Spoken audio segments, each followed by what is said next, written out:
Hanya karena aku mudik dengan motor tua, aku dianggap sampah. Mertuaku memuja menantu yang kaya, sementara aku diperas layaknya pembantu. Namun, saat beliau sakit dan butuh biaya besar, semua, menantu kesayangan, itu menghilang. Begitu tahu wanita, miskin, inilah yang melunasi semua tagihan secara tunai. Kini mertuaku bersimpuh memohon ampun. Yuk, absen dulu di kolom komentar. Sobat kisah berasal dari kota mana saja? Jangan lupa tekan like dan subscribe, ya. Dukungan kalian sangat berarti agar channel ini terus berkembang dan bisa menyajikan cerita yang lebih seru. Terima kasih. Namaku Maisy. Perempuan yang selama 5 tahun ini dianggap sebagai nokta hitam dalam silsilah keluarga besar suamiku, Bram. Di mata mereka, aku hanyalah wanita sederhana dari kampung yang beruntung bisa memikat hati pria kota seperti Bram. Namun, mereka tidak pernah benar-benar melihatku. Mereka hanya melihat daster katun yang warnanya mulai memudar, sandal jepit yang menipis, dan wajah polos tanpa pulasan kosmetik mahal. Hari ini, tepat pada hari kemenangan yang seharusnya penuh dengan sukacita, aku kembali mempersiapkan diriku untuk menjadi sasaran empuk bagi lidah-lidah tajam yang menunggu di ujung perjalanan ini. Matahari baru saja naik sepenggalah ketika Bram mengikat tas ransel besar kami ke jok belakang motor tua peninggalan almarhum ayahnya. Suara mesin motor itu terbatuk-batuk, mengeluarkan asap tipis yang menyatu dengan udara pagi yang dingin. Bram menatapku dengan tatapan yang selalu membuat hatiku luluh. Tatapan penuh rasa bersalah yang diselimuti oleh kasih sayang yang tulus. Ia mengusap peluh di dahinya dengan punggung tangan yang kasar karena kerja keras. Maisy, maafkan Mas ya. Tahun ini kita masih harus naik motor sejauh ini. Panas, debu, belum lagi kalau hujan turun di tengah jalan. Seharusnya kamu bisa duduk manis di mobil berpendingin udara seperti adikku. Ucapnya dengan nada suara yang rendah, hampir seperti bisikan yang syarat dengan penyesalan. Aku tersenyum, sebuah senyuman yang menyimpan rahasia besar di balik kelopak mataku. Aku mendekatinya, merapikan kerah jaketnya yang sudah mulai robek di bagian ujung. Mas, aku tidak pernah mengeluh. Perjalanan ini adalah tentang tujuan kita pulang, bukan tentang apa yang kita kendarai. Aku bahagia asalkan bersamamu. Kalimat itu bukan sekadar penghibur. Aku benar-benar tulus. Namun, di dalam tas selempang kecil yang kupeluk erat di depan dadaku, terselip sebuah kartu berwarna hitam mengkilap dengan tulisan emas yang elegan. Kartu yang hanya dimiliki oleh segelintir orang di negeri ini. Kartu yang bisa membeli 10 mobil mewah seperti milik Riko, suami Maya, dalam sekejap mata. Tapi bukan sekarang saatnya. Belum waktunya. Perjalanan mudik dari ibu kota menuju pinggiran Jawa Tengah itu memakan waktu belasan jam. Debu jalanan mulai menempel di kulitku, membuat wajahku terlihat kusam dan berminyak.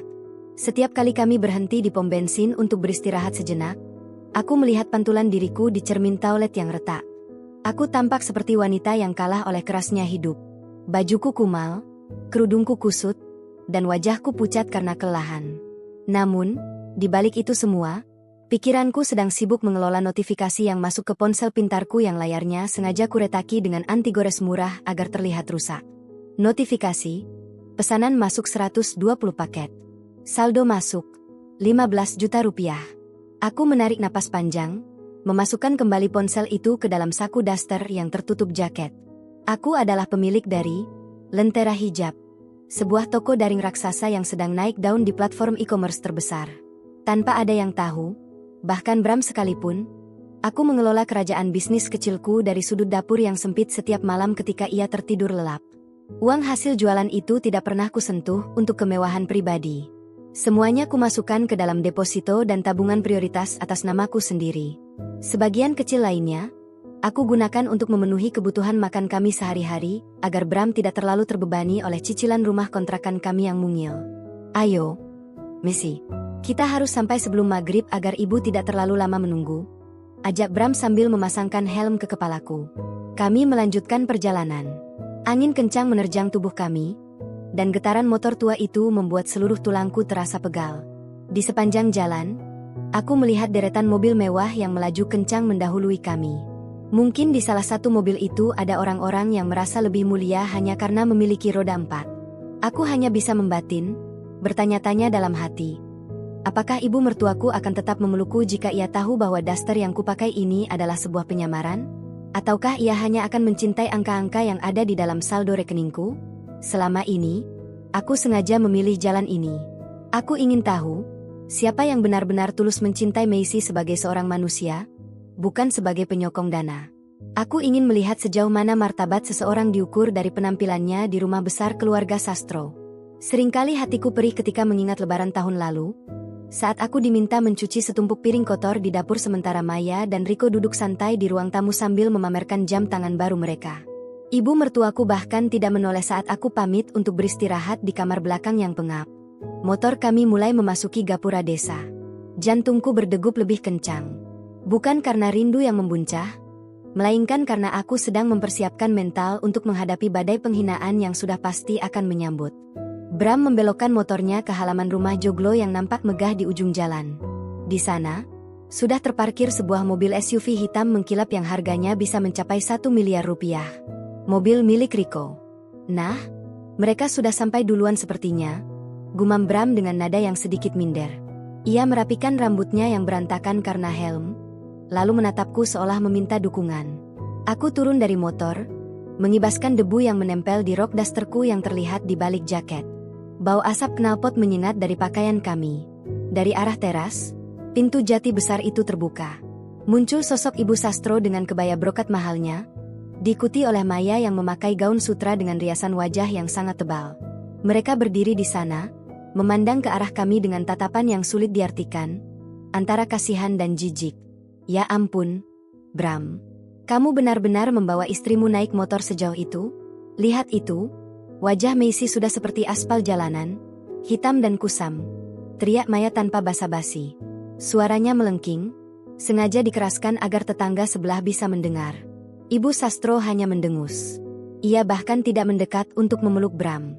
Matanya tertuju pada motor tua yang masih berasap. Ibu sudah bilang, kalau tidak punya uang untuk sewa mobil, lebih baik tidak usah pulang. Bikin malu saja dilihat orang sekampung. Lihat adikmu. Riko membawakan ibu kursi pijat otomatis dari Jakarta. Harganya puluhan juta. Bram tertunduk. Ia melangkah maju, mencoba menyalami tangan ibunya. Mohon maaf lahir batin, Bu. Yang penting kami sampai dengan selamat. Ketika giliranku tiba untuk menyalami tangan Ibu Sastro, ia menarik tangannya dengan cepat seolah-olah kulitku akan menularkan kemiskinan kepadanya. Sudah, langsung ke belakang saja. Cuci tangan, cuci muka. Macy, itu di dapur banyak piring kotor bekas tamu tadi pagi. Maya tidak bisa mencucinya karena kuku-kukunya baru saja dihias di salon mahal. Kamu bantu kerjakannya? Aku menarik napas dalam-dalam. Rasa sesak merayap di dadaku, namun aku menahannya dengan segenap kekuatan yang kupunya. Aku menatap Bram yang hanya bisa diam dengan wajah merah padam karena malu. Aku tersenyum tipis pada ibu mertuaku, sebuah senyuman yang tenang. Baik, Bu. Macy simpan tas dulu, lalu Macy kerjakan semuanya. Jawabku lembut. Aku melangkah menuju kamar belakang, kamar yang lebih mirip gudang penyimpanan barang daripada tempat istirahat. Di dalam sana, aku duduk di pinggir ranjang kayu yang berderit. Kubuka tas lempangku, ku keluarkan ponsel, dan melihat satu lagi notifikasi masuk. Pemberitahuan, deposito Anda yang bernilai 2 miliar rupiah telah jatuh tempo. Apakah Anda ingin memperpanjang secara otomatis? Aku menyeka air mata yang hampir jatuh dengan ujung hijabku yang kumal. Tidak, belum saatnya mereka tahu. Aku akan membiarkan mereka menikmati panggung sandiwara ini sedikit lebih lama. Aku ingin melihat seberapa tinggi mereka terbang dengan kemewahan palsu itu, sebelum kenyataan menjatuhkan mereka tepat di hadapanku. Aku berdiri, melepas jaket, dan melangkah menuju dapur untuk memulai peranku sebagai pembantu di rumah ini. Hari ini adalah awal dari 12 babak panjang yang akan mengubah hidup kami selamanya. Bau sabun cuci piring yang menyengat menusuk hidungku saat aku berdiri di depan wastafel dapur yang berkerak. Tumpukan piring, gelas kristal, dan panci besar bekas opor ayam sisa sarapan tadi pagi menggunung, seolah menantang kesabaranku. Dari ruang tamu yang hanya dibatasi sekat kayu ukir, sayup-sayup terdengar gelak tawa yang renyah. Suara Riko yang berat dan penuh percaya diri mendominasi percakapan, menceritakan proyek pembangunan apartemen di pusat kota yang katanya bernilai miliaran rupiah. Aku menggosok sebuah piring keramik dengan perlahan. Tanganku yang biasanya halus kini terasa kasar karena terlalu sering menyentuh detergen murah selama di kontrakan. Sebuah pilihan yang sengaja kuambil agar Bram tidak menaruh curiga pada saldo rekeningku yang sebenarnya membengkak. Aku mendengar langkah kaki mendekat. Itu Maya. Ia muncul dengan gaun sutra berwarna marun yang berkilau, memegang sebuah gelas kosong dengan ujung kuku yang dihias batu permata sintetis. Macy, ini tolong dicuci juga. Jangan sampai ada noda lemak yang tertinggal ya. Ini gelas kristal mahal, hadiah dari kolega bisnis Mas Riko. Kamu mungkin tidak tahu mereknya, tapi harganya bisa untuk makan kamu sebulan. Ucap Maya sambil meletakkan gelas itu dengan kasar di pinggir bak cuci, hampir saja membuatnya pecah. Aku menoleh sedikit, memberikan senyuman tipis yang paling sopan. Iya, Mbak Maya. Akan Macy bersihkan sampai mengkilap. Maya mendengus, matanya menyisir penampilanku dari atas sampai bawah dengan tatapan menghina. Kamu itu ya, sudah tahu mau mudik ke rumah ibu? Embok ya dandan sedikit. Pakai baju yang pantas. Lihat itu dastermu. Warnanya sudah seperti kain pel. Apa Mas Bram tidak pernah memberimu uang belanja? Kasihan sekali Mas Bram. Punya istri tidak bisa menjaga martabat suami di depan keluarga. Mas Bram memberikan semua gajinya padaku. Mbak, Macy saja yang lebih suka tampil apa adanya. Jawabku tenang, sambil terus membilas piring. Halah, bilang saja memang tidak mampu beli baju bagus. Makanya, suruh suamimu itu belajar dari Mas Riko. Bisnis itu pakai otak, pakai koneksi. Bukan cuma mengandalkan gaji buruh pabrik yang pas-pasan. Kalau kamu pintar sedikit, mungkin sekarang kamu sedang duduk di depan bersama kami, bukan mendekam di dapur yang pengap begini. Sindir Maya lagi sebelum melenggang pergi dengan angkuh.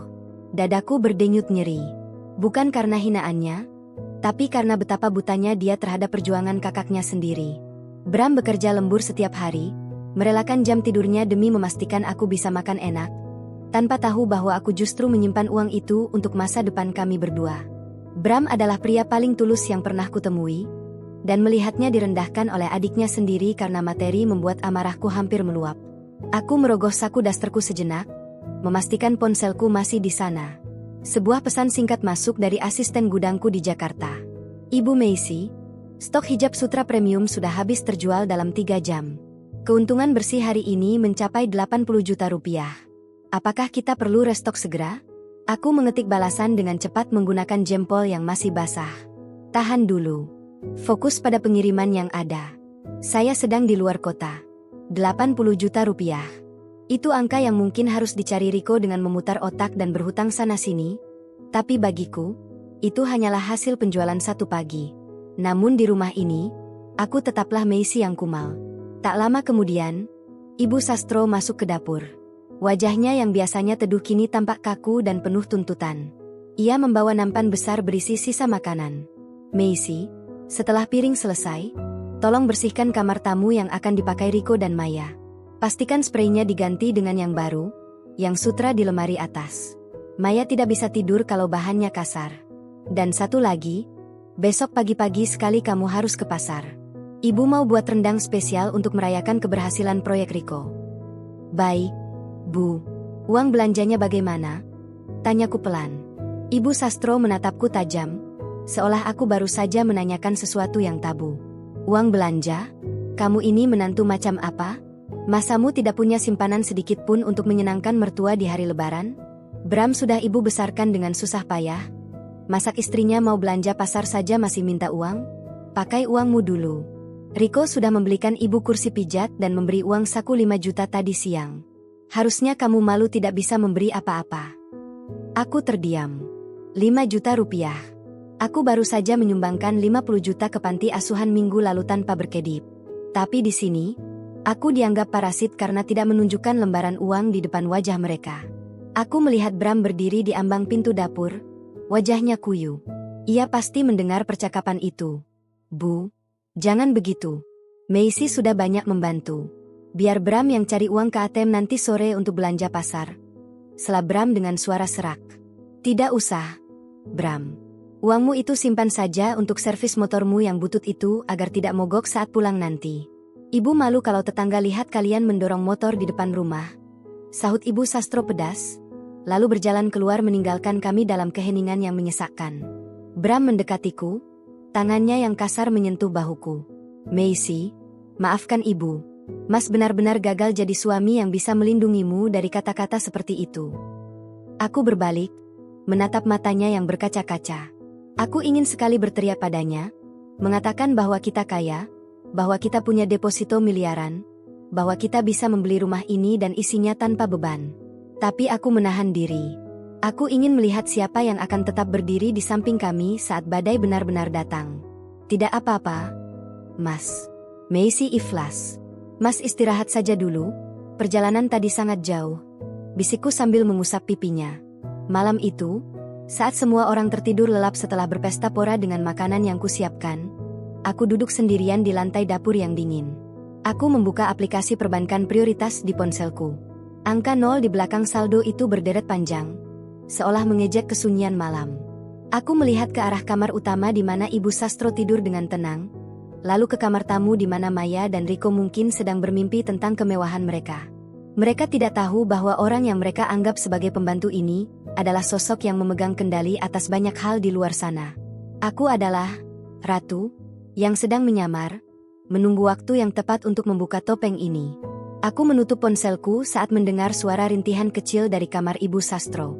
Hanya rintihan pendek, yang kupikir hanya karena kelelahan setelah seharian tertawa. Aku tidak tahu bahwa itu adalah tanda pertama dari keruntuhan yang akan menghantam keluarga ini, sebuah awal dari ujian yang akan membongkar semua kepalsuan yang mereka agungkan. Aku kembali ke kamar belakang, berbaring di samping Bram yang bernapas teratur. Aku memeluk suamiku erat, berjanji dalam hati bahwa apapun yang terjadi, aku akan melindunginya, bahkan jika dunia, termasuk keluarganya sendiri, berusaha menghancurkannya. Esok adalah hari yang baru, dan aku tahu, tekanan ini baru saja dimulai. Ayam jantan baru saja berkokok sekali ketika aku sudah harus bergelut dengan dinginnya air sumur di belakang rumah. Langit masih berwarna biru gelap, namun instruksi Ibu Sastro sudah terngiang jelas di kepalaku sejak semalam. Aku harus berangkat ke pasar sebelum matahari benar-benar terbit agar mendapatkan daging sapi kualitas terbaik untuk rendang kesukaan Riko. Dengan daster yang dilapisi jaket lusuh dan kerudung yang dikaitkan seadanya dengan peniti, aku melangkah keluar menembus kabut tipis. Pasar desa sudah ramai. Bau amis ikan dan aroma sayuran segar bercampur dengan riuh rendah tawar-menawar. Aku mengeluarkan dompet kain kecilku. Di dalamnya hanya ada beberapa lembar uang 50 ribuan yang diberikan Bram tadi malam secara sembunyi-sembunyi agar tidak terlihat ibunya. Selebihnya, aku menggunakan uang dari saku pribadiku, uang yang berasal dari keuntungan toko online yang terus mengalir masuk meski aku sedang tidak menyentuh komputer. Saat aku sedang memilih cabai, aku melihat Maya melintas dengan mobil SUV hitamnya yang mengkilap, perlahan membelah kerumunan pasar yang sempit. Ia menurunkan kaca mobilnya sedikit, hanya untuk membuang tisu bekas ke jalanan. Ia melihatku berdiri di antara tumpukan sayur, namun ia justru membuang muka seolah aku adalah gundukan sampah yang tak sengaja tertangkap matanya. Hatiku mencelos. Padahal, jika ia mau berhenti sebentar saja, aku bisa memberinya tumpangan belanjaan agar ia tak perlu bersusah payah nanti. Sesampainya di rumah, tugas sesungguhnya telah menanti. Dapur kembali menjadi istanaku yang menyesakkan. Aku mulai mengiris bawang, menghaluskan bumbu secara manual dengan ulekan batu karena Ibu Sastro melarangku menggunakan blender. Katanya rasanya akan berbeda jika tidak diulek dengan tenaga manusia. Lenganku pegal, peluh bercucuran membasahi kening. Namun aku tetap diam. Macy, mana kopinya? Mas Riko sudah bangun. Dia tidak bisa kalau tidak minum kopi hitam tanpa gula di pagi hari. Teriak Maya dari ruang tengah. Aku mencuci tangan secepat mungkin, lalu menyeduh kopi. Saat aku mengantarkannya ke ruang tamu, kulihat Riko sedang duduk bersandar dengan angkuh.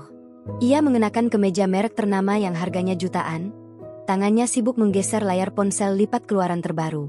Bram duduk di hadapannya, terlihat kecil dan tak berdaya sambil mendengarkan ceramah adik iparnya itu. Begini ya Bram, jadi orang itu harus punya visi. Kamu kalau cuma jadi supervisor di pabrik tekstil, sampai kapanpun ya cuma bisa naik motor butut. Lihat aku, bulan depan aku mau ekspansi ke bisnis properti di Bali. Modalnya besar, tapi untungnya bisa beli 10 motor seperti punyamu setiap minggu. Ujar Riko dengan nada meremehkan. Bram hanya tersenyum kecut, tangannya menggenggam gelas teh hangat yang sudah mendingin. Iya, Rick, aku memang belum punya modal sebesar itu. Yang penting cukup untuk makan Macy dan nabung sedikit demi sedikit. Rico tertawa terbahak-bahak. Sebuah tawa yang terdengar sangat dipaksakan di telingaku. Nabung? Hari gini nabung di bank itu lambat. Putar uangnya, Bram. Pakai hutang bank kalau perlu. Yang penting gaya hidup terjaga dulu supaya orang percaya sama kita. Orang tidak akan mau kasih proyek kalau kita kelihatan susah. Ibu Sastro keluar dari kamar sambil mengusap-usap bahunya yang terasa kaku. Wajahnya langsung cerah melihat Rico. Nah, itu baru menantu ibu. Pintar cari peluang. Tidak seperti yang satu ini, katanya sambil melirik Bram, lalu beralih menatapku yang sedang menaruh kopi. Macy, kopinya taruh saja di sana. Jangan lama-lama, rendangnya jangan sampai gosong. Itu pesanan khusus untuk Rico, jangan sampai rasanya hambar seperti masakanmu biasanya. Aku hanya mengangguk kecil. Baik, Bu. Saat aku berbalik menuju dapur, aku sengaja melewati kursi Rico. Mataku yang tajam tanpa sengaja menangkap layar ponselnya yang terbuka. Ia tidak sedang melihat grafik saham atau proyek properti. Ia sedang membuka aplikasi pesan, dan ada sebuah kalimat yang tertangkap oleh penglihatanku. Tagihan jatuh tempo 3 hari lagi. Jika tidak dibayar, aset rumah akan disita. Langkahku terhenti sejenak, namun aku segera melanjutkannya. Jadi, ini yang disebut sukses? Membangun menara di atas pasir yang mulai tergerus air? Aku masuk ke dapur dan menutup pintu sedikit rapat. Aku mengambil ponselku, lalu mengirim pesan singkat ke manajer investasiku. Cek data keuangan perusahaan, Rico Abadi Sejahtera. Saya ingin tahu posisi likuiditasnya sekarang. Jawaban datang kurang dari 5 menit. Perusahaan itu dalam status lampu merah, Bu Macy. Hutangnya mencapai 80% dari aset. Mereka juga sedang kalah bersaing dengan Lentera Holding, perusahaan ibu, di sektor distribusi hijab premium. Bisnis mereka diambang kebangkrutan. Aku tersenyum getir di balik uap masakan rendang yang mulai harum. Ratu yang mereka hina di dapur ini ternyata adalah sosok yang sedang mencekik bisnis kesayangan mereka secara tidak langsung. Aku tidak pernah berniat menghancurkan siapapun, namun persaingan bisnis adalah hal yang jujur. Siapa yang kuat dan inovatif, dialah yang bertahan. Dan Rico hanya menjual gengsi di atas pondasi yang keropos. Sepanjang siang itu, aku menjadi bayangan di rumah itu. Menyiapkan makan siang, mencuci baju Maya yang katanya harus dicuci tangan karena bahannya halus, hingga membersihkan debu di setiap sudut lemari jati. Maya dan Ibu Sastro asyik bercengkerama di teras, memamerkan perhiasan emas yang baru saja dibeli Maya, yang aku curigai juga dibeli dengan kartu kredit yang sudah limit. Bram sempat masuk ke dapur, membantuku memotong buncis diam-diam. Macy, Mas merasa tidak enak hati melihatmu seperti ini. Kita pulang saja yuk setelah sholat Id besok, bisiknya penuh iba. Aku memegang tangannya yang kasar, menyalurkan kekuatan. Sabar, Mas. Kita selesaikan apa yang sudah kita mulai. Aku ingin Mas lihat sendiri, siapa yang akan bertahan saat badai datang. Mas tidak usah minder dengan perkataan Rico. Mas adalah suami terbaik bagi Macy. Malam hari pun tiba. Acara makan malam keluarga berlangsung meriah bagi mereka, namun menyakitkan bagi kami. Macy hanya duduk di kursi kayu kecil di pojok meja, sementara Rico menempati kursi utama di samping Ibu Sastro. Mereka makan dengan lahap rendang yang kubuat selama 6 jam, tanpa satu pun kata terima kasih yang keluar. Rendangnya lumayan, tapi agak kurang garam sedikit. Besok-besok kalau masak lebih teliti ya, Macy, komentar Ibu Sastro sambil menambah porsi nasinya. Tiba-tiba, Ibu Sastro memegang dadanya. Wajahnya yang semula ceria berubah menjadi pucat pasi. Ia meringis kesakitan, tangannya gemetar mencoba meraih gelas air putih. Ibu kenapa? Tanya Bram dengan nada panik, langsung berdiri dari kursinya. Hanya sesak sedikit. Mungkin karena terlalu banyak makan santan, jawab Ibu Sastro dengan suara yang mulai melemah. Maya hanya melirik sekilas. Ibu kecapean saja mungkin karena senang kita pulang. Mas Rico, besok kita ajak ibu jalan-jalan ke mall di kota ya, biar ibu segar lagi.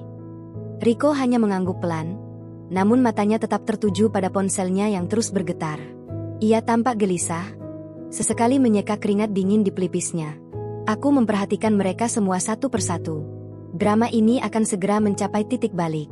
Kerusakan yang tersembunyi di balik kemewahan palsu itu mulai menunjukkan retakannya. Dan saat retakan itu pecah, Tidak ada yang bisa menyelamatkan mereka selain tangan yang selama ini mereka abaikan. Aku berdiri, membereskan piring-piring kotor dengan tenang. Di dalam saku dasterku, kartu hitam itu terasa dingin, seolah bersiap untuk menjalankan tugasnya. Waktu untuk berpura-pura sepertinya tidak akan lama lagi. Pagi hari raya seharusnya menjadi saat yang paling membahagiakan. Namun di rumah keluarga Sastro, suasana terasa mencekam di balik kemewahan yang dipaksakan. Aku sudah bangun sejak pukul 4 pagi, menyiapkan ketupat dan sayur sambal godok yang aromanya memenuhi seluruh ruangan.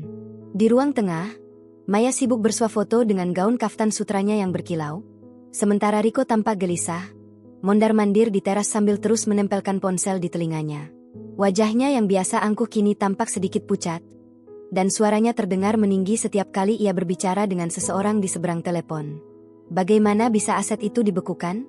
Saya sudah bilang beri saya waktu seminggu lagi. Bentak Riko pelan, namun aku yang sedang mengelap meja makan bisa mendengarnya dengan jelas. Aku terus bekerja, berpura-pura tidak tahu apa-apa. Bram datang menghampiriku, membantuku menata piring-piring keramik yang berat. Ia mengenakan baju koko putih yang sudah tipis kainnya, namun tetap bersih dan rapi. Ia mencium keningku singkat saat Ibu Sastro masuk ke ruang makan dengan langkah yang sedikit gontai. Macy, mana teh hangat untuk ibu? Dada ibu rasanya sesak sekali sejak semalam. Keluh Ibu Sastro sambil mendudukkan diri di kursi jati utama. Ini, Bu. Sudah Macy siapkan? Jawabku sambil menyodorkan cangkir keramik. Maya masuk ke ruangan dengan langkah angkuh, melirik baju koko Bram dengan tatapan meremehkan.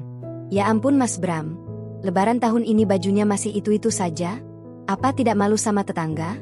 Mas Riko saja beli baju khusus dari desainer ternama. Harganya 5 juta cuma buat dipakai sholat Id tadi pagi. Bram hanya tersenyum sabar, tangannya mengusap punggungku agar aku tidak terpancing emosi. Yang penting bersih dan suci hati, Mei. Lagi pula uangnya lebih baik buat tabungan Macy. Tabungan apa? Tabungan recehan di celengan ayam? Ejak Maya sambil tertawa renyah. Ibu, nanti siang kita jalan-jalan ke mall di kota ya? Riko bilang mau belikan ibu kalung berlian baru sebagai hadiah lebaran. Biar tetangga tahu kalau menantu ibu itu orang sukses. Bukan cuma bisa naik motor butut yang asapnya bikin polusi. Ibu Sastro tersenyum lebar mendengar ucapan Maya, seolah rasa sesak di dadanya hilang seketika digantikan oleh rasa bangga yang semu.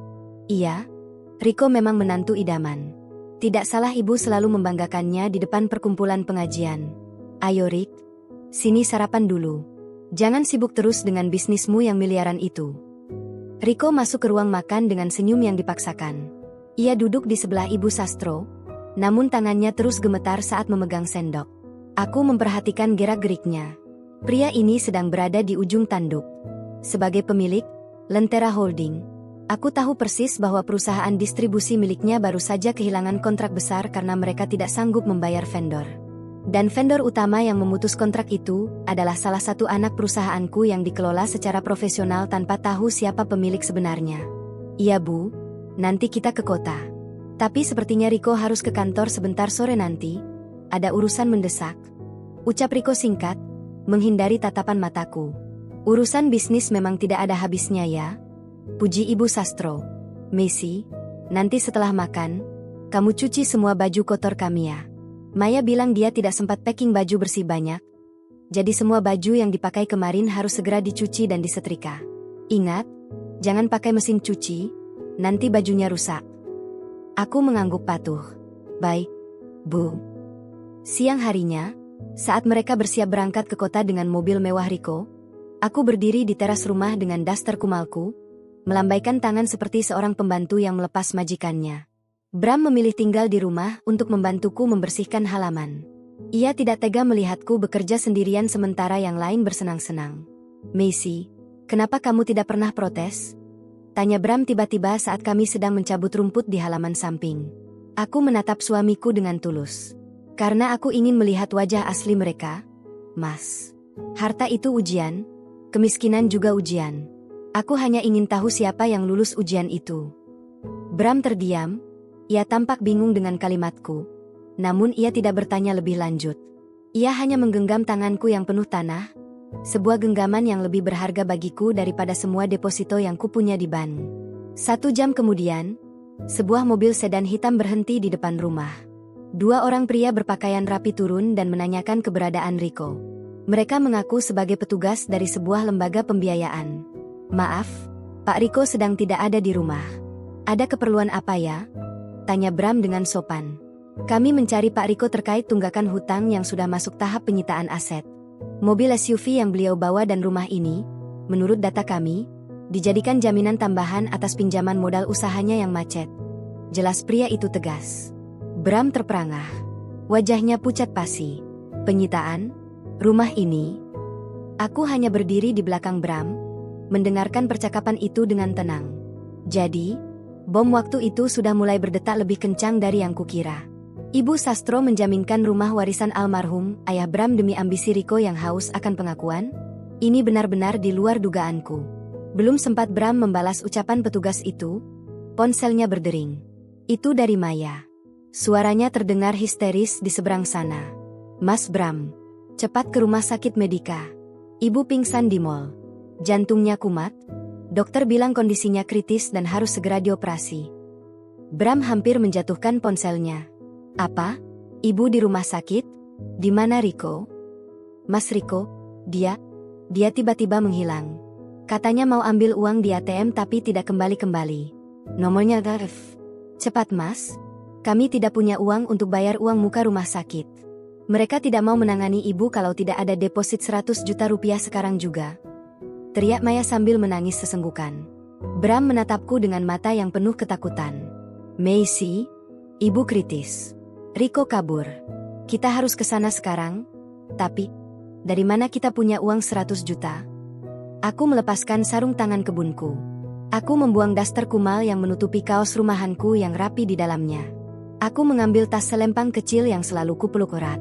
Ayo mas, kita ke sana sekarang. Pakai motor juga tidak apa-apa. Yang penting kita sampai dulu. Kataku dengan suara yang sangat tenang. Suara yang belum pernah Bram dengar sebelumnya. Tapi Macy, uangnya. Jangan pikirkan soal uang, mas. Fokus pada keselamatan ibu. Aku yang akan mengurus semuanya. Jawabku tegas. Di perjalanan menuju rumah sakit, di atas motor tua yang bergetar hebat itu, aku memeluk pinggang Bram erat. Aku tahu, babak ini adalah awal dari kehancuran topeng-topeng mereka. Riko yang dipuja telah melarikan diri, Maya yang angkuh kini mengemis bantuan, dan Ibu Sastro yang pilih kasih kini nyawanya bergantung pada menantu yang selalu ia hina. Aku sudah menyiapkan diri untuk saat ini. Uang jualan onlineku, deposito prioritasku, dan saham-sahamku di dunia medis akan menjadi saksi bahwa kekuasaan sejati tidak selalu memakai jas mewah atau mobil mengkilap. Terkadang, ia hanya memakai daster kumal dan menunggangi motor tua di tengah debu jalanan. Bau karbol yang tajam menyambut kami saat motor tua Bram berhenti dengan derit rem yang memilukan di depan lobi instalasi gawat darurat. Bram melompat turun bahkan sebelum mesin benar-benar mati. Wajahnya pias, keringat dingin bercucuran membasahi baju koko putihnya yang kini tampak makin kusam terkena debu jalanan. Aku menyusul di belakangnya, menggenggam tas selempang kecilku dengan jemari yang tenang namun kokoh. Di sudut ruang tunggu yang serba putih dan dingin, aku melihat Maya terduduk lemas di lantai. Rambutnya yang tadi pagi tertata rapi kini acak-acakan. Maskaranya luntur membentuk garis hitam di pipi akibat tangisan yang tak henti. Ia tampak seperti rongsokan kemewahan yang baru saja dihantam badai. Saat melihat kami, ia langsung bangkit dan menerjang Bram, mencengkeram lengan kakaknya itu dengan kasar. Mas Bram, di mana Riko? Kenapa dia tidak bisa dihubungi? Dia bilang mau ke ATM, tapi sudah 1 jam dia hilang. Mobilnya juga tidak ada di parkiran. Teriak Maya histeris, suaranya menggema di lorong rumah sakit yang sepi. Bram menggeleng lemah, suaranya tercekat di kerongkongan. Mas tidak tahu, Mei. Tadi ada orang ke rumah. Mereka bilang mobil dan rumah ibu dijaminkan oleh Riko. Hutangnya macet. Mendengar itu, Maya terjatuh kembali ke kursi plastik. Matanya membelalak tidak percaya. Tidak mungkin. Mas Riko itu kaya. Proyeknya miliaran. Dia baru saja membelikan ibu kursi pijat. Kursi pijat itu ditarik kembali tadi sore. Mei. Tokonya bilang pembayarannya ditolak ban. Selabram dengan nada getir. Tiba-tiba, seorang perawat keluar dari ruang penanganan darurat dengan wajah serius. Keluarga Ibu Sastro, kondisi pasien menurun drastis. Ada penyumbatan fatal pada arteri koroner. Kami harus segera melakukan tindakan operasi bypass jantung dalam 1 jam ini. Jika tidak, nyawanya tidak akan tertolong. Maya langsung berdiri, menyambar tangan perawat itu. Lakukan saja, Sus. Selamatkan ibu saya. Perawat itu menghela napas, menatap kami bertiga bergantian. Masalahnya, biaya operasinya sangat besar. Estimasi awal beserta perawatan intensif mencapai 250 juta rupiah. Peraturan rumah sakit mengharuskan adanya uang muka minimal 100 juta rupiah sebelum tim bedah disiapkan. Admin bilang kartu kredit Bapak Riko yang tadi diberikan sudah tidak bisa digunakan atau diblokir. Suasana seketika menjadi hening yang mencekam. Maya menatap perawat itu dengan mulut menganga, lalu beralih menatap Bram yang hanya bisa menunduk dalam, meremas jemarinya sendiri. Keheningan itu hanya dipecah oleh suara isak tangis Maya yang kini terdengar lebih mirip rintihan putus asa. 100 juta? Dari mana kami punya uang sebanyak itu dalam sejam? Ratap Maya. Mas Bram, kamu punya simpanan kan? Jual motormu, jual apa saja. Bram menatap adiknya dengan tatapan pedih. Motor itu kalau dijual paling cuma laku 3 juta. Mei, tabungan mas cuma ada 5 juta di bank. Itu pun untuk biaya hidup kita bulan depan. Maya kemudian menoleh padaku, matanya merah penuh kebencian yang dipaksakan. Ini semua gara-gara kamu, Macy. Kamu menantu pembawa sial. Kalau saja kamu kaya seperti istri-istri pengusaha lain, ibu tidak akan sampai begini. Kamu cuma bisa numpang makan dan jadi beban di rumah ini. Aku hanya diam, menatap Maya dengan tatapan datar yang sulit ia maknai. Kata-katanya sudah tidak lagi menyakitiku. Mereka hanya terdengar seperti derit pintu tua yang minta diminyaki. Di kepalaku, aku sedang menghitung angka-angka. 250 juta. Bagiku, itu adalah keuntungan bersih dari penjualan flash sale hijabku selama 2 hari. Namun, bagi mereka yang mendewakan harta semu, angka itu adalah jurang kematian. Sudah, Mei, jangan salahkan Macy. Bentak Bram, suaranya bergetar karena emosi yang tertahan. Kita harus cari pinjaman. Mas akan coba hubungi teman-teman kantor. Siapa yang mau meminjamkan 100 juta dalam sejam? Mas, kita tamat. Ibu akan meninggal karena kita miskin. Maya memukul-mukul kursi plastik dengan frustrasi. Aku melangkah maju, melewati mereka berdua menuju meja administrasi. Bram mencoba menahan lenganku. Macy, mau kemana? Jangan cari masalah sekarang. Aku mau ke toilet sebentar. Mas, tenangkan dirimu. Ucapku lembut namun dengan nada yang mengandung otoritas tersembunyi. Aku tidak pergi ke toilet. Aku masuk ke ruang administrasi yang berada di balik kaca tebal. Di sana, seorang petugas wanita parubaya sedang sibuk dengan komputernya. Ia menatapku sekilas, lalu kembali pada layarnya. Mungkin mengira aku adalah penanya informasi biasa karena daster kumalku yang hanya tertutup jaket tipis. Mbak, untuk pasien atas nama Ibu Sastro, berapa total yang harus dibayar di muka agar operasi bisa segera dimulai? Tanyaku tenang. Petugas itu mendongak, matanya menyipit melihat penampilanku. Minimal 100 juta, Bu. Tapi itu belum termasuk biaya kamar VIP jika ingin fasilitas terbaik. Kalau kelas 3, ya 100 juta pas. Tapi tim dokter bedah baru akan bergerak kalau sudah ada bukti transfer atau tunai. Aku merogoh tas selempangku, mengeluarkan sebuah dompet kecil yang tampak biasa saja dari luar. Namun, dari dalamnya, aku menarik keluar sebuah kartu hitam dengan hologram emas yang berkilau di bawah lampu neon ruangan itu. Aku meletakkannya di atas meja dengan bunyi klak yang pelan namun tegas. Petugas itu tertegun. Ia mengambil kartu itu dengan tangan gemetar, lalu menatapku dengan tatapan tidak percaya. Ia memasukkan kartu itu ke mesin pembaca kartu prioritas. Detik berikutnya, monitornya menampilkan sebuah profil nasabah yang membuatnya hampir terjatuh dari kursi. Ibu Anda adalah nasabah pemegang saham, Lentera Medica Group. Tanyanya dengan suara berbisik, hampir tidak terdengar. Jangan banyak bicara. Gesek 250 juta sekarang untuk deposit penuh. Saya tidak mau ada kendala medis sekecil apapun untuk Ibu Sastro. Berikan beliau kamar VIP terbaik setelah operasi, dan panggilkan dokter spesialis jantung paling senior di rumah sakit ini sekarang juga. Perintahku dengan nada dingin yang tak terbantahkan. Jemarinya dengan cepat menekan angka-angka di mesin EDC. Sesaat kemudian, mesin itu mengeluarkan struk panjang yang bertuliskan Approvet. 250 juta rupiah berpindah dalam hitungan detik. Baik, Bu Meisi, segera kami proses. Tim bedah akan masuk dalam 10 menit. Ada lagi yang bisa kami bantu? Petugas itu kini berdiri tegak, membungkuk hormat padaku dengan wajah yang sangat sopan. Simpan rahasiaku dulu. Jangan katakan pada pria dan wanita di depan sana siapa yang membayar. Katakan saja ada donatur tanpa nama, atau kebijakan rumah sakit.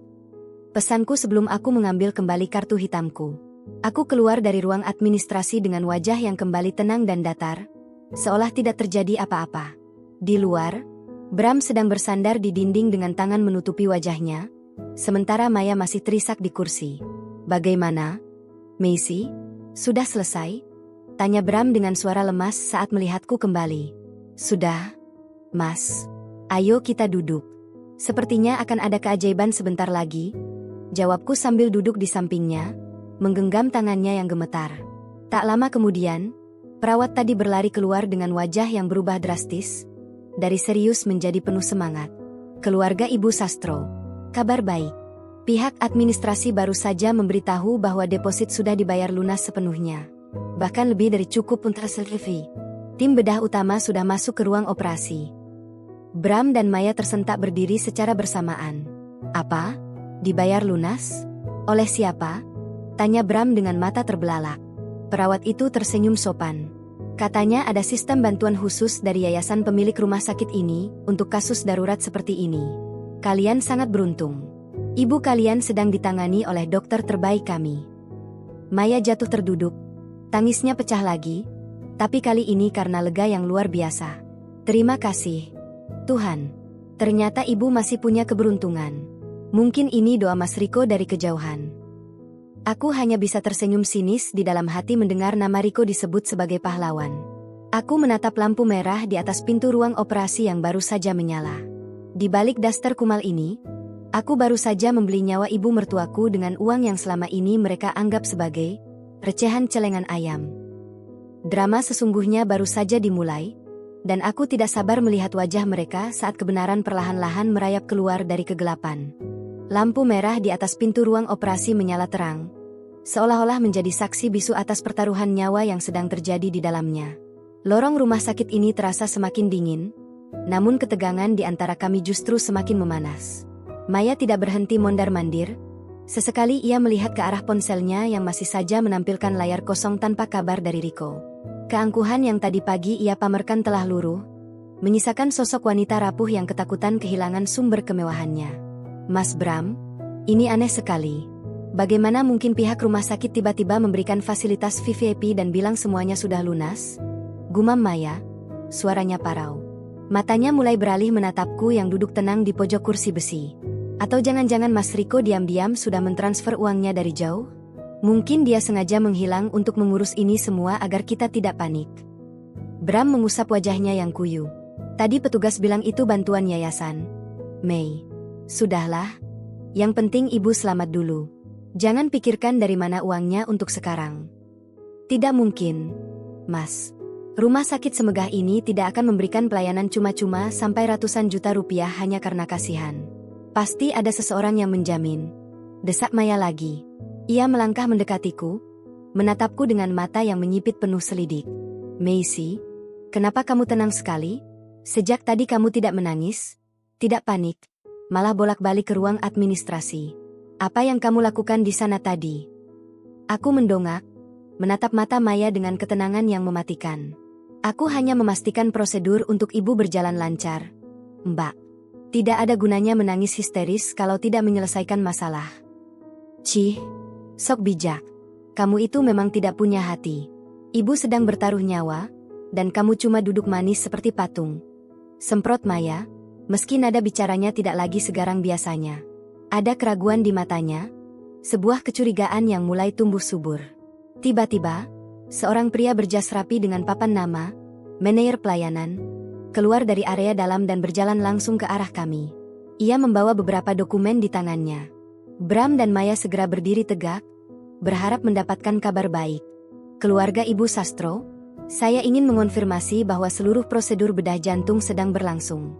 Kami telah memindahkan status pasien ke kelas VIP utama sesuai dengan instruksi yang kami terima. Semua biaya, termasuk obat-obatan pasca operasi selama 1 bulan ke depan, sudah ditanggung sepenuhnya oleh deposit yang masuk. Ujar manajer itu dengan sangat sopan. Deposit dari siapa? Pak? Apa dari suami saya? Rico? Tanya Maya dengan nada penuh harap.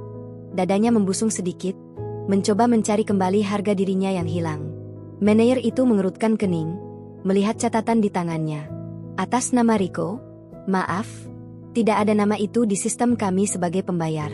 Pembayaran dilakukan oleh nasabah prioritas kami melalui kartu hitam khusus. Beliau meminta identitasnya dirahasiakan, namun beliau adalah salah satu pemegang saham di jaringan rumah sakit ini. Wajah Maya seketika pucat pasi. Ia menoleh ke arah Bram yang sama bingungnya. Saham? Mas Bram? Apa ibu punya kenalan orang kaya yang punya saham di sini? Atau ini sebenarnya kerabat almarhum ayah? Bram menggeleng kuat. Ayah hanya pegawai negeri biasa. Mei, kita tidak punya kerabat sekaya itu. Ini benar-benar sebuah misteri. Saat mereka sedang berdebat, ponsel di saku dasterku bergetar. Aku sengaja menjauh sedikit untuk mengangkatnya. Itu adalah panggilan dari pengacara pribadiku. Halo, Ibu Macy. Saya sudah mengurus pembekuan seluruh aset atas nama Rico Abadi Sejahtera. Ternyata benar, dia mencoba melarikan diri keluar kota dengan membawa sisa uang tunai milik perusahaan yang seharusnya untuk gaji karyawan. Kami sudah berkoordinasi dengan pihak kepolisian untuk mencegatnya di perbatasan. Lapor suara di seberang sana. Bagus. Pastikan rumah Ibu Sastro yang dijaminkan segera ditebus. Saya tidak mau Ibu tahu kalau rumahnya hampir disita saat beliau sadar nanti. Gunakan dana dari rekening deposito nomor 32. Perintahku dengan suara rendah, memastikan tidak ada yang mendengar. Baik, Bu. Mengenai bisnis e-commerce miliknya, apakah Ibu ingin mengambil alih atau membiarkannya bangkrut? Biarkan pasar yang memutuskan. Kalau dia tidak bisa bersaing dengan Lentera Holding, itu bukan salahku. Tutup saja jalur distribusinya yang melalui vendor kita. Jawabku dingin lalu mematikan sambungan telepon. Aku berbalik dan mendapati Maya sedang berdiri tepat di belakangku. Wajahnya tampak shock. Mulutnya sedikit terbuka. Ia sepertinya mendengar potongan percakapanku, meskipun tidak secara utuh. Macy, kamu bicara dengan siapa tadi? Rekening deposito? Saham? Apa maksudnya? Suara Maya gemetar. Jarinya menunjuk ke arahku dengan tidak stabil. Bram juga mendekat.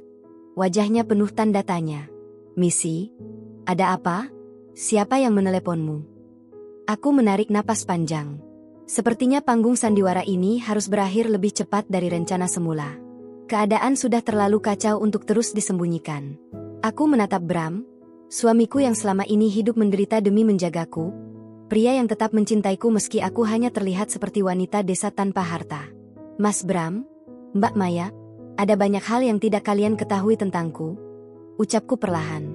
Aku merogoh tas selempangku dan mengeluarkan sebuah dompet kartu yang elegan, lalu menarik keluar kartu hitam yang tadi membuat petugas administrasi gemetar. Aku yang membayar biaya rumah sakit ibu, dan aku juga yang memerintahkan pengacaraku untuk menyelamatkan rumah ibu yang hampir disita karena ulah Rico. Keheningan total menyelimuti lorong itu. Maya tertawa getir, tawa yang terdengar seperti orang gila. Kamu, jangan bercanda, Macy. Kamu itu cuma jualan kerudung murah di internet. Dari mana kamu punya uang ratusan juta? Kartu itu pasti palsu. Kamu mencurinya dari mana? Ini tidak palsu, Maya. Dan aku tidak hanya jualan kerudung murah. Aku adalah pemilik Lentera Holding, perusahaan yang selama ini menjadi kompetitor utama bisnis suamimu. Dan jika kamu ingin tahu, suamimu sekarang sedang menjadi buronan polisi karena mencoba melarikan diri dengan uang perusahaan. Kataku dengan penekanan pada setiap kata. Bram memegang pundakku, matanya berkaca-kaca antara tidak percaya dan kekecewaan. Macy, kenapa? Kenapa kamu menyembunyikan ini semua dariku selama 5 tahun? Kenapa kamu membiarkan kita hidup susah di kontrakan kecil sementara kamu punya semua ini? Pertanyaan Bram menghujam jantungku lebih dalam daripada semua hinaan Maya. Aku menatapnya dengan penuh cinta dan penyesalan. Karena aku ingin tahu, Mas. Aku ingin tahu apakah cintamu tetap ada saat kita tidak punya apa-apa. Dan aku ingin tahu, apakah keluarga ini menerimaku sebagai manusia, atau hanya sebagai angka-angka di saldo bank. Dan hari ini, aku mendapatkan jawabannya. Tiba-tiba, Pintu ruang operasi terbuka. Dokter senior dengan pakaian hijau keluar sambil membuka maskernya. Wajahnya nampak lelah namun lega. Operasi berhasil. Pasien dalam kondisi stabil, namun masih harus dipantau ketat di ruang VVIP. Maya ambruk ke lantai, menangis meraung-raung, bukan karena lega, tapi karena beban kenyataan yang tiba-tiba menghimpitnya. Ia menyadari bahwa orang yang selama ini ia injak-injak, orang yang ia anggap pembantu, adalah satu-satunya orang yang memegang kunci kehidupan keluarganya. Sementara itu, Bram hanya berdiri mematung, menatapku seolah-olah aku adalah orang asing yang baru saja turun dari langit. Konflik ini baru saja pecah, dan luka-luka lama mulai menganga lebar di bawah lampu rumah sakit yang pucat. Kehormatan palsu keluarga Sastro telah runtuh, menyisakan puing-puing penyesalan yang harus mereka tanggung selamanya. Udara di koridor rumah sakit terasa kian membeku, bukan karena mesin pendingin ruangan, melainkan karena tatapan Bram yang menghujam jantungku. Suamiku, pria yang selalu menjadi pelindungku di tengah badai hinaan keluarganya, kini berdiri mematung dengan gurat kekecewaan yang tak bisa ia sembunyikan. Tangannya yang kasar, yang biasanya menggenggam jemariku dengan hangat untuk memberi penguatan, kini terkulai lemas di sisi tubuhnya. Ia menatap kartu hitam di tanganku seolah benda itu adalah belati yang baru saja kutancapkan ke punggungnya. 5 tahun, Macy. 5 tahun kita hidup di kontrakan sempit yang atapnya bocor setiap kali hujan turun. Suara Bram bergetar, rendah namun syarat dengan kepedihan. Aku rela mengambil lembur setiap malam, memotong uang makanku sendiri agar kamu bisa membeli daster baru, tanpa tahu bahwa kamu punya uang untuk membeli seluruh pabrik tempatku bekerja. Kenapa kamu tega membiarkanku merasa gagal sebagai suami? Aku melangkah maju, mencoba menyentuh lengannya, namun ia mundur selangkah. Penolakan itu terasa lebih menyakitkan daripada 1000 makian Maya. Mas, bukan maksudku membuatmu merasa gagal. Aku hanya ingin kita membangun semuanya dari nol, tanpa embel-embel harta yang bisa hilang kapan saja. Aku ingin dicintai sebagai Macy, bukan sebagai pemilik rekening deposito. Tapi kamu membohongiku, Macy. Kamu membiarkan ibuku menghinamu setiap hari, membiarkan adikku memperlakukanmu seperti pelayan, dan kamu hanya diam sambil menonton kami dari atas menara emasmu. Suara Bram meninggi, memicu perhatian beberapa perawat yang melintas. Apa ini semacam hiburan bagimu? Melihat kami merangkak di bawah kakimu sementara kamu memegang kendali atas segalanya. Di sudut lain, Maya masih terduduk lemas. Isak tangisnya kini berubah menjadi tawa getir yang terdengar hambar. Pantas saja bisnis Mas Riko hancur. Ternyata musuh yang paling berbahaya ada di dalam rumah ini sendiri. Kamu hebat sekali, Macy. Kamu menghancurkan kami dengan senyuman dan daster kumalmu itu. Aku menoleh ke arah Maya, rasa kasihanku telah menguap. Aku tidak menghancurkan suamimu, Maya. Keserakahan dan kebohongannya yang menghancurkan dirinya sendiri. Aku hanya menjalankan bisnis secara jujur. Jika suamimu bermain api dengan hutang dan penipuan, jangan salahkan aku jika ia terbakar. Tiba-tiba, seorang petugas kepolisian berpakaian preman datang menghampiri kami. Ia mengangguk hormat ke arahku, sebuah pemandangan yang membuat mata Maya membelalak lebar.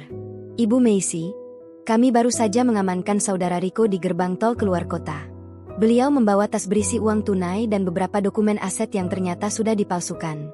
Beliau akan segera dibawa ke markas untuk pemeriksaan lebih lanjut, lapor petugas itu dengan tegas. Maya menjerit histeris, mencoba bangkit namun kakinya terlalu lemas. Mas Riko, tidak mungkin. Dia pasti dijebak. Macy, kamu yang menjebaknya, kan? Kamu yang melaporkannya. Aku hanya memberikan data faktual kepada pihak berwenang agar rumah Ibu Sastro tidak disita secara ilegal. Maya, suamimu menjaminkan rumah itu tanpa sepengetahuan ibu. Jika aku tidak bertindak, malam ini kalian semua tidak akan punya tempat untuk berteduh. Jawabku dingin.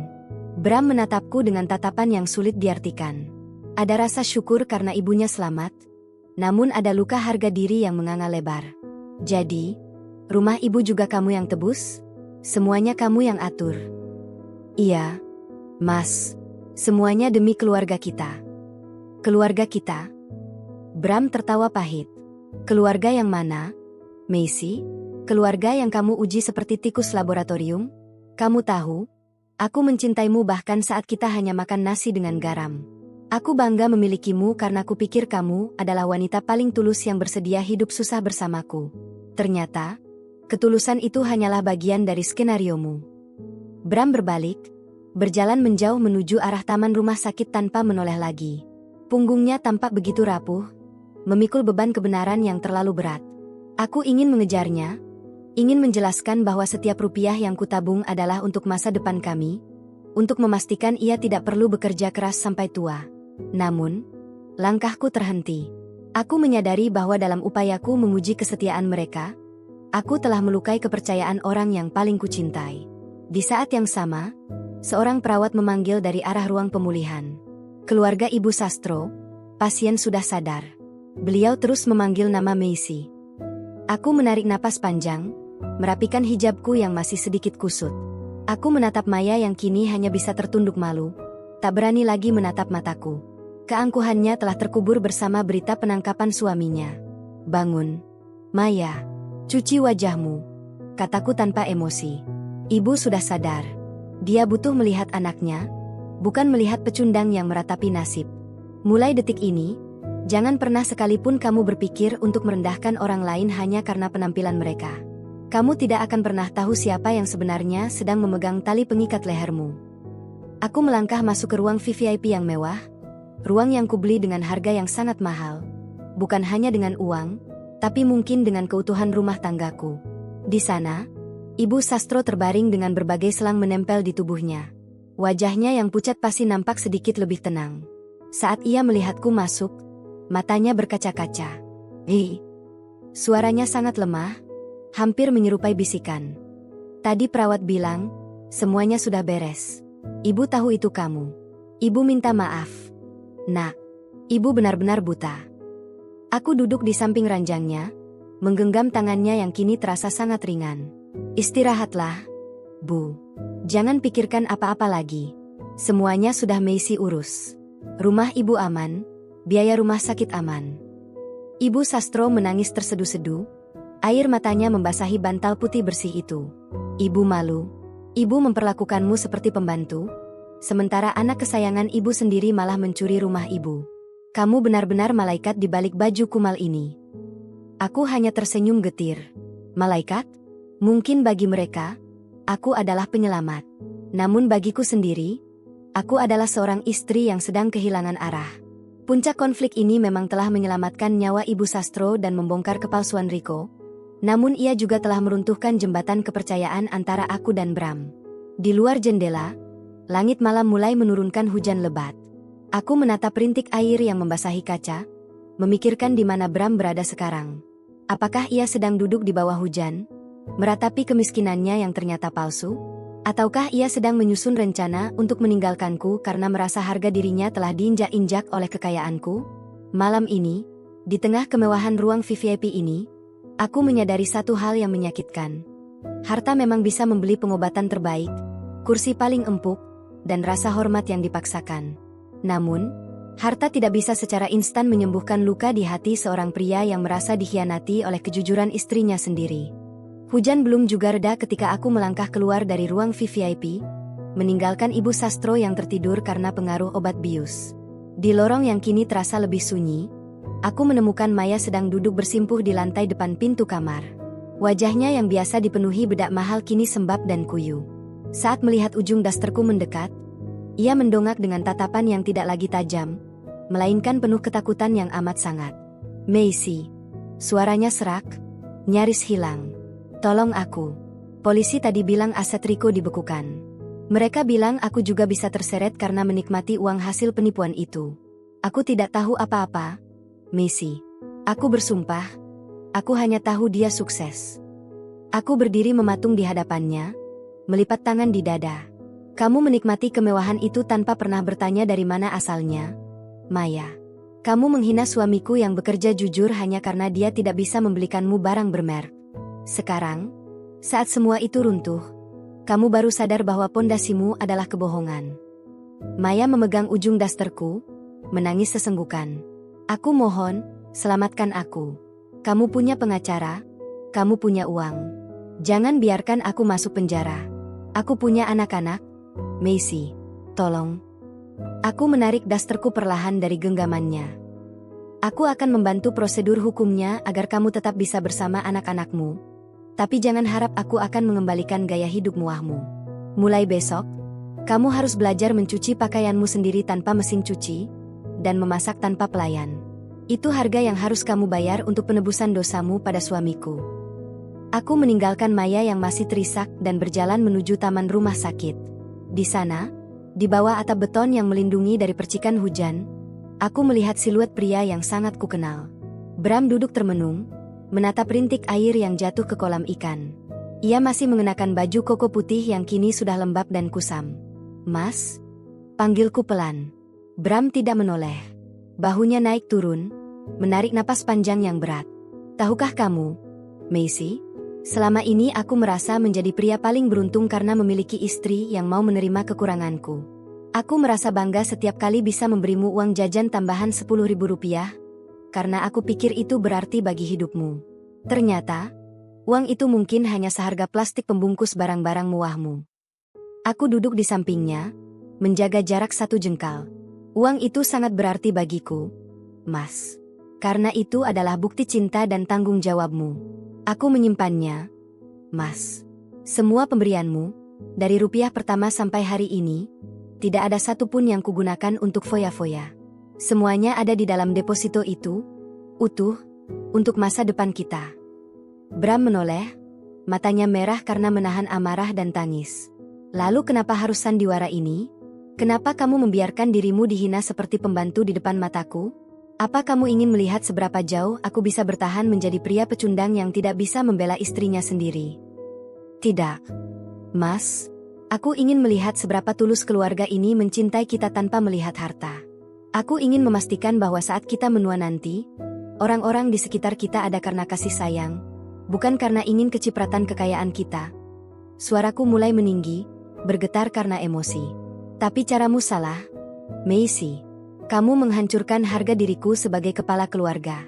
Aku merasa seperti badut yang menari di depan penonton yang sebenarnya memegang kendali penuh. Aku merasa dikhianati oleh kejujuran yang kamu sembunyikan selama 5 tahun." Bram berdiri, hendak pergi lagi, namun kali ini aku menahan lengannya dengan kuat. "Mas, lihat aku. Aku tetap Macy yang sama. Macy yang memasakkanmu sayur bening setiap malam. Macy yang memijat kakimu saat kamu pulang lembur.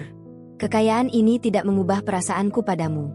Justru karena aku sangat mencintaimu, aku ingin menjaga martabat kita agar tidak ada yang bisa meruntuhkannya saat krisis datang. Lihat Rico. Dia pamer harta tapi jiwanya kerdil. Apa Mas mau kita berakhir seperti mereka?" Bram terdiam. Rahangnya mengeras, namun peganganku pada lengannya tidak ia lepaskan.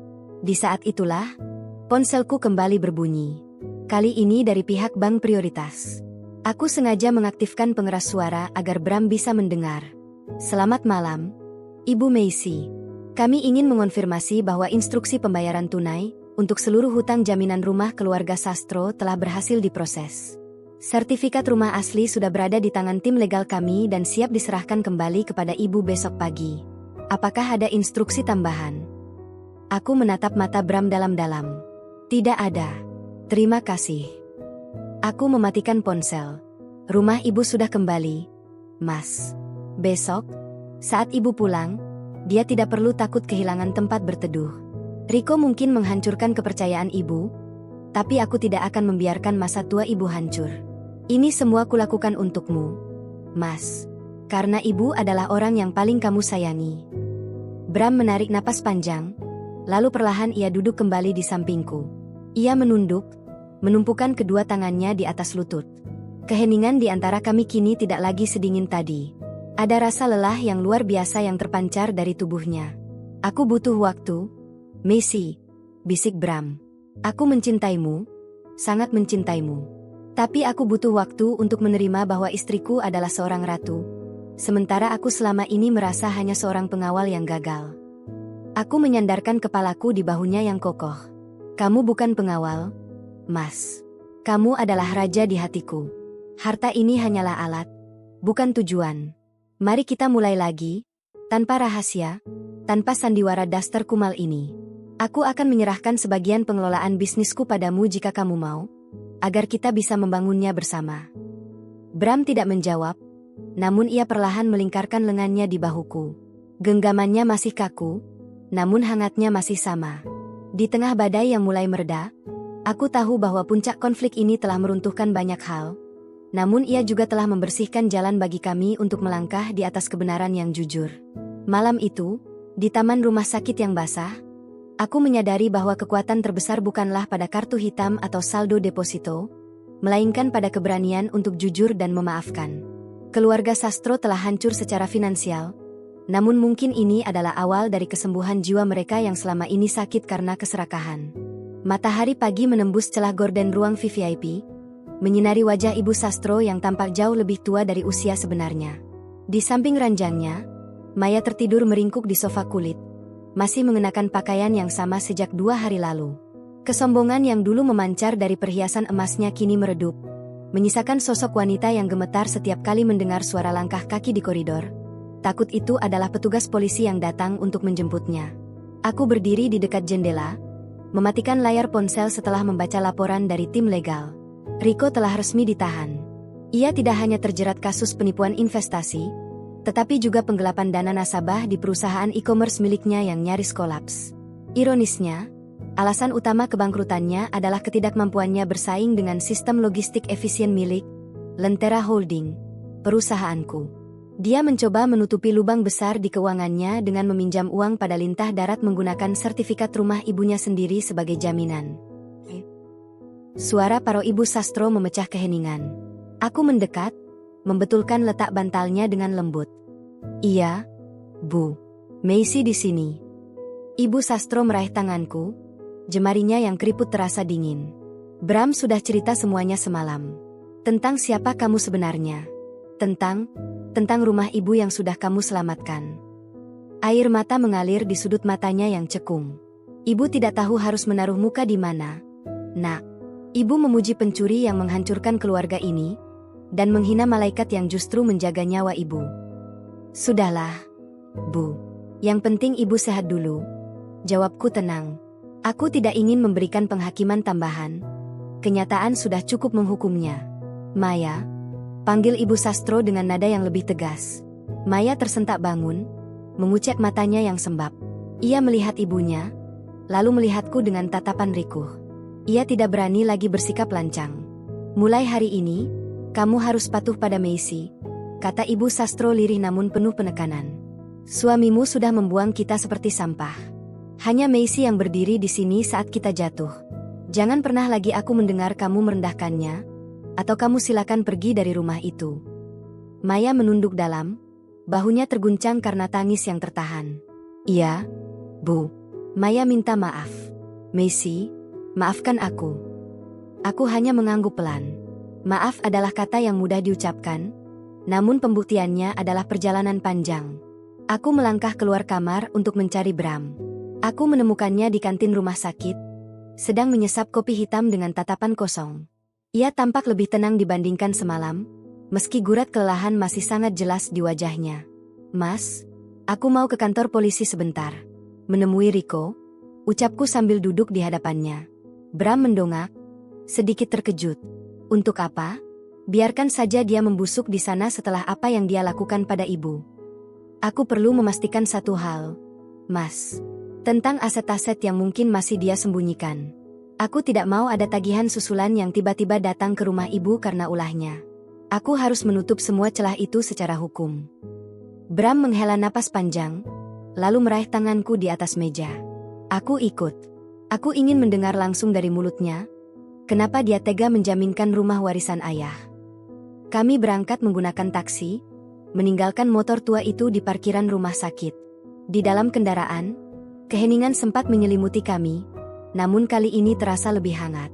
Bram tidak lagi menjaga jarak, meski aku tahu harga dirinya masih sedikit terluka. Sesampainya di kantor polisi, kami dipertemukan dengan Rico di ruang kunjungan. Pria yang biasanya tampil klimis dengan kemeja bermerek itu kini mengenakan baju tahanan berwarna oranye. Rambutnya berantakan, dan matanya tampak liar penuh kecemasan. Saat melihatku, ia tertawa getir, sebuah tawa yang penuh kebencian. Jadi ini dia, sang pemenang, sindir Rico, suaranya parau. Aku baru tahu pagi ini dari pengacaraku. Lentera Holding. Ternyata selama ini aku dihancurkan oleh menantu miskin keluarga Sastro. Hebat sekali aktingmu, Macy. Aku tidak menghancurkanmu, Rico. Kamu yang menghancurkan dirimu sendiri dengan keserakahan. Sahutku dingin. Aku hanya menjalankan bisnis dengan benar. Kamu yang memilih jalan pintas, menipu orang, bahkan tega mengorbankan rumah ibumu sendiri. Bram menggebrak meja, wajahnya memerah karena amarah. Kenapa? Rick, kenapa rumah ibu? Kamu tahu itu satu-satunya kenangan dari ayah. Rico menunduk, namun tidak ada nada penyesalan dalam suaranya. Aku butuh modal, Bram. Aku pikir proyek Bali itu akan berhasil. Kalau berhasil, aku akan menebusnya dan membelikan ibu rumah yang lebih besar. Aku hanya sial karena kompetitorku, istrimu ini, terlalu kuat. Kamu bukan sial, kamu jahat. Timpal Bram dengan suara bergetar. Aku meletakkan sebuah dokumen di depan Rico. Tanda tangani ini. Surat pernyataan pelepasan hak atas sisa aset di perusahaanmu untuk melunasi hutang-hutang pribadimu pada pihak ketiga. Jika kamu kooperatif, aku akan memastikan pengacara terbaik untuk meringankan hukumanmu demi anak-anakmu dan Maya. Tapi jika kamu menolak, aku akan membiarkan hukum menjeratmu sampai ke akar-akarnya. Rico menatap dokumen itu, lalu menatapku. Ia menyadari bahwa ia tidak punya pilihan. Kekuatannya telah habis. Dengan tangan gemetar, ia menandatangani surat itu. Kamu menang, Macy, bisiknya pelan. Tapi ingat, harta yang kamu punya tidak akan pernah bisa membeli rasa hormat yang tulus dari keluarga ini sekarang. Mereka hanya akan takut padamu. Kamu salah, Rico, jawabku sambil mengambil kembali dokumen itu. Rasa hormat tidak dibeli dengan harta, tapi dengan ketulusan yang teruji. Dan aku sudah melalui ujian itu selama 5 tahun. Kami keluar dari kantor polisi dengan perasaan yang lebih ringan. Di dalam taksi menuju kembali ke rumah sakit, Bram merangkul bahuku. Macy, maafkan kata-kataku semalam. Aku hanya kaget. Sekarang aku sadar, kamu melakukan ini semua untuk melindungi kami dari orang-orang seperti Rico. Terima kasih sudah menjaga rumah ibu. Aku menyandarkan kepalaku di bahunya. Kita lalui ini bersama, Mas. Tanpa rahasia lagi. Keesokan harinya, Ibu Sastro diperbolehkan pulang. Kami membawanya kembali ke rumah joglo itu, namun kali ini tidak ada mobil SUV mewah atau pamer perhiasan. Rumah itu terasa sunyi namun lebih jujur. Macy mengenakan pakaian yang pantas, bukan lagi daster kumal, namun tetap bersahaja. Saat kami sampai di depan rumah, seorang petugas dari Lentera Holding sudah menunggu dengan membawa sebuah map besar. Ia menyerahkan sertifikat asli rumah itu langsung ke tangan Ibu Sastro. Ibu, ini rumah ibu. Atas nama ibu kembali, tanpa beban hutang apapun. Ucapku lembut. Ibu Sastro memeluk sertifikat itu sambil menangis sesenggukan. Ia melihat ke arah Maya yang sedang menyapu lantai teras. Tugas yang dulu selalu dibebankan padaku. Maya berhenti sejenak, menatap kami dengan mata yang memerah, lalu melanjutkan pekerjaannya tanpa protes. Kebenaran telah terungkap sepenuhnya. Tidak ada lagi ratu deposito yang bersembunyi di balik daster, dan tidak ada lagi menantu kaya yang ternyata penipu. Yang tersisa hanyalah sebuah keluarga yang sedang belajar untuk saling menghargai bukan karena apa yang mereka bawa di dalam dompet, melainkan karena apa yang mereka simpan di dalam hati. Namun, aku tahu, masa depan masih menyisakan tantangan besar, terutama dalam membangun kembali mentalitas Maya dan Ibu Sastro agar tidak kembali terjerat dalam jerat materi yang semu. Pagi di desa itu terasa berbeda. Tidak ada lagi suara deru mobil SUV mewah milik Rico yang biasanya membelah kesunyian dengan angkuh. Sebagai gantinya, suara sapu lidi yang beradu dengan semen teras terdengar berirama sejak pukul 5 pagi. Aku berdiri di ambang pintu jati, memperhatikan Maya yang sedang menyapu dengan canggung. Gaun sutranya telah berganti dengan daster katun sederhana pemberianku. Wajahnya yang biasa dipoles riasan tebal kini polos, menampakkan gurat kelelahan dan sisa tangis yang belum sepenuhnya hilang. Mbak Maya, kalau sudah selesai menyapu, tolong bantu aku di dapur. Kita harus menyiapkan bubur halus untuk ibu. Panggilku dengan nada datar, tanpa bermaksud memerintah, namun tetap tegas. Maya tersentak, lalu mengangguk cepat. Ya, Macy. Sebentar lagi selesai. Di dapur, suasana tidak lagi sepekat kemarin. Aku sedang menimbang beberapa bahan herbal untuk jamu pemulihan Ibu Sastro. Maya masuk dan berdiri di sampingku. Tangannya yang biasanya hanya memegang tas bermerk kini tampak ragu saat menyentuh panci aluminium. Macy, bisik Maya. Suaranya parau. Tetangga tadi pagi ada yang bertanya. Mereka tanya kenapa mobil Mas Riko tidak ada. Mereka juga dengar kabar kalau Mas Riko ditangkap. Aku malu sekali keluar rumah. Aku berhenti menumbuk jahe, lalu menatapnya dalam-dalam. Rasa malu itu adalah harga dari sebuah kepalsuan. Mbak, selama ini kalian membangun tembok tinggi dari kesombongan, jadi saat tembok itu runtuh, semua orang pasti akan melihat puing-puingnya. Jangan hindari mereka. Hadapi, akui kesalahan suamimu, dan tunjukkan kalau kamu bisa berubah. Tapi bagaimana aku bisa hidup, Macy? Aku tidak punya keahlian apa-apa. Selama ini aku hanya tahu menghabiskan uang Mas Riko. Keluhnya sambil mulai mengupas bawang dengan gerakan yang lambat. Aku mengambil sebuah ponsel tablet dari tas kerjaku dan membukanya di depan Maya. Layarnya menampilkan ribuan pesanan masuk dari toko daringku. Lentera hijab. Lihat ini, Mbak. Ini adalah bisnis yang aku kelola dari dapur ini saat kalian menghinaku sebagai pembantu. Aku tidak butuh mobil mewah untuk menghasilkan ratusan juta sebulan. Aku hanya butuh ketekunan dan kejujuran. Jelasku. Aku akan memberimu kesempatan. Kamu akan kuberi tugas mengelola admin pesanan untuk wilayah Jawa Tengah. Tapi syaratnya satu. Kamu harus bekerja dari bawah. Gajimu akan kusesuaikan dengan performamu, dan sebagian akan langsung kupotong untuk mencicil hutang-hutang kecil Riko pada tetangga desa yang belum dibayar. Maya terbelalak melihat angka-angka yang tertera di layar. Ia baru menyadari bahwa selama ini ia telah meremehkan raksasa ekonomi yang sedang menyamar di sampingnya. Kamu mau mempekerjakan aku? Setelah semua yang aku lakukan padamu. Aku melakukannya bukan untukmu, tapi untuk anak-anakmu dan untuk ibu. Aku tidak mau keponakanku besar dengan melihat ibunya sebagai pecundang yang hanya bisa meratapi nasib. Sekarang, cuci tanganmu, pakai celemek, dan mulailah belajar cara melayani pelanggan dengan sopan. Perintahku. Siang harinya, beberapa tetangga datang menjenguk Ibu Sastro. Mereka datang dengan wajah penuh rasa ingin tahu, membawa buah-buahan sederhana. Ibu Sastro duduk di kursi rodanya di ruang tengah, tampak lebih tenang meski fisiknya masih lemah. Bu Sastro, dengar-dengar Nak Riko sedang ada urusan di Jakarta ya? Mobilnya kok tidak kelihatan? Tanya salah satu tetangga dengan nada menyelidik.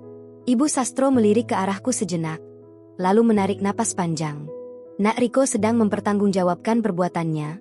Bu, dia khilaf dalam berbisnis. Sekarang, rumah ini kembali atas nama saya berkat Macy. Menantu saya yang selama ini saya sia-siakan, ternyata dialah penyelamat keluarga ini. Para tetangga itu terdiam, saling berpandangan. Mereka melihatku yang sedang menyuguhkan teh hangat dengan pakaian yang sopan namun tidak berlebihan. Tidak ada lagi daster kumal yang kusam, namun juga tidak ada perhiasan yang mencolok.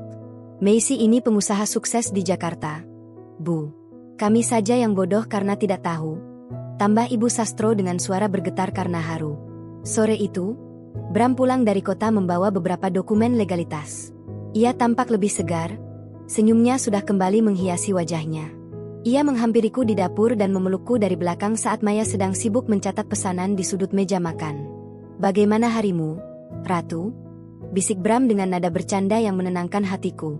Mas, jangan panggil begitu. Aku tetap Macy Mu. Balasku sambil tersenyum. Tadi aku bertemu dengan teman lama di Bandung. Mereka kaget saat tahu istrimu adalah pemegang saham prioritas di jaringan rumah sakit itu. Harga diriku sempat menciut lagi, tapi aku ingat kata-katamu. Harta itu alat. Jadi, aku memutuskan untuk mengundurkan diri dari pabrik minggu depan. Aku mau fokus membantumu mengelola logistik, Lentera Holding. Aku tidak mau membiarkanmu berjuang sendirian lagi, ujar Bram tegas. Aku berbalik dan menggenggam tangannya. Itu yang aku tunggu-tunggu, Mas. Kita bangun kerajaan ini bersama, bukan sebagai atasan dan bawahan, tapi sebagai sepasang kekasih yang saling menguatkan. Namun, di tengah kebahagiaan yang mulai tumbuh, sebuah pesan masuk ke ponselku dari nomor yang tidak dikenal. Isinya singkat namun membuat bulu kuduku berdiri. Jangan pikir dengan membayar hutang Riko, urusan selesai. Riko masih punya hutang nyawa pada kami di dunia hitam.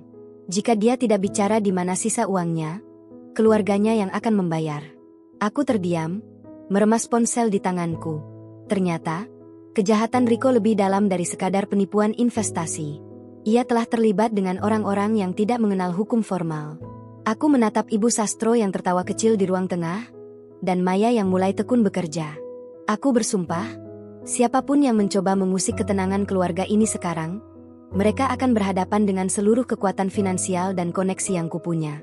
Kehidupan baru memang telah dimulai, namun bayang-bayang masa lalu Rico masih mengintai di kegelapan.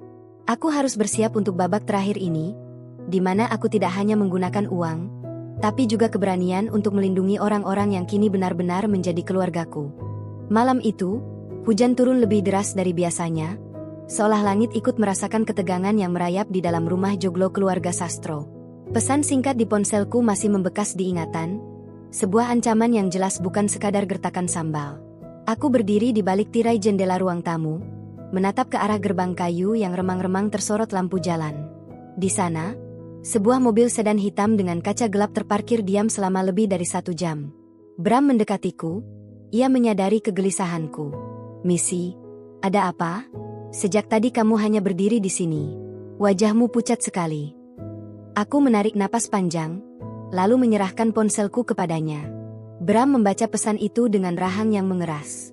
Gurat kemarahan kilat melintas di matanya, namun ia segera menenangkan diri agar tidak memancing kepanikan Ibu Sastro dan Maya yang sedang melipat stok hijab di ruang tengah. "Rico, pria itu benar-benar iblis," geram Bram dengan suara tertahan. "Dia tidak hanya menipu Ban, tapi dia juga berurusan dengan lintah darat kelas kakap. Maisie, kamu jangan khawatir. Aku tidak akan membiarkan seujung rambutmu pun disentuh oleh mereka. Aku tidak takut pada mereka, Mas. Aku hanya takut pada keselamatan ibu dan Maya.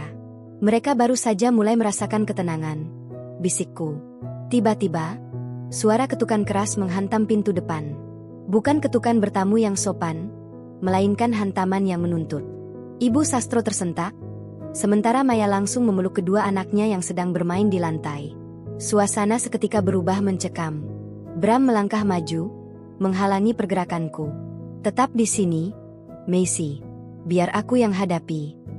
Bram membuka pintu jati itu dengan perlahan namun tegas. Di luar, 3 pria berbadan tegap dengan jaket kulit hitam berdiri menantang. Hujan yang membasahi tubuh mereka membuat aura intimidasi semakin terasa. Pria di tengah, yang tampak paling senior, melangkah masuk tanpa izin ke teras rumah. "Mana Rico?" tanya pria itu dengan suara berat yang serak. "Kami tahu dia di penjara, tapi uang kami 3 miliar rupiah tidak ikut masuk penjara bersamanya. Di mana dia sembunyikan sisanya?" Maya berteriak histeris dari dalam. "Kami tidak tahu. Mas Rico sudah bangkrut. Kami tidak punya apa-apa lagi." Pria itu tertawa sinis, matanya menyapu sekeliling rumah joglo yang kini nampak terawat kembali. "Jangan bohong. Rumah ini harusnya sudah disita, tapi tiba-tiba ada yang menebusnya tunai. Berarti keluarga ini masih punya simpanan rahasia. Serahkan uang itu, atau rumah ini akan menjadi saksi bisu kemalangan kalian malam ini." Bram berdiri tegak di depan pintu, dadanya membusung berani. "Uang yang menebus rumah ini adalah uang halal hasil keringat istriku. Tidak ada 1 rupiah pun milik Rico di sini. Pergi dari sini sebelum aku memanggil polisi." "Polisi?" Pria itu meludah ke lantai. "Polisi butuh waktu 10 menit untuk sampai ke sini. Kami hanya butuh 1 menit untuk menghancurkan tempat ini." Salah satu dari mereka mencoba mendorong Bram untuk masuk ke dalam rumah. Namun, sebelum kekacauan pecah, aku melangkah keluar dari balik bayangan pintu. Aku memegang sebuah tablet yang menyala terang di tanganku. "Berhenti!" teriakku lantang. Suaraku yang biasanya lembut kini berubah menjadi tajam dan penuh wibawa. Ketiga pria itu menoleh ke arahku. Aku menunjukkan layar tablet yang menampilkan rekaman CCTV real-time dari berbagai sudut rumah, lengkap dengan wajah-wajah mereka yang tertangkap jelas oleh kamera inframerah kualitas tinggi yang baru saja kupasang secara tersembunyi kemarin sore. "Wajah kalian sudah terkirim secara otomatis ke Peladen Pusat, Lentera Security, di Jakarta dan langsung diteruskan ke Mabes Polri," kataku dengan nada dingin yang membuat mereka tertegun. "Dan jika kalian ingin tahu, aku adalah Maisie, pemilik tunggal Lentera Holding. Aku punya cukup dana untuk membayar firma hukum paling mahal di negeri ini, untuk memastikan kalian membusuk di sel yang sama dengan Rico jika kalian berani melangkah 1 senti pun ke dalam rumah ini. Pria pemimpin itu menyipitkan mata, mencoba menggertak. Kamu pikir aku takut dengan teknologi? Bukan hanya teknologi, balasku tenang sambil menekan satu tombol di layar. Suara sirene polisi tiba-tiba terdengar dari arah kejauhan, semakin lama semakin keras. Aku sudah menjalin kerja sama keamanan khusus dengan kepolisian daerah untuk perlindungan aset bisnisku di sini. Mereka datang bukan karena panggilan telepon biasa, tapi karena sinyal darurat dari sistem keamananku. Melihat lampu biru yang mulai berkedip di ujung jalan, ketiga pria itu saling pandang.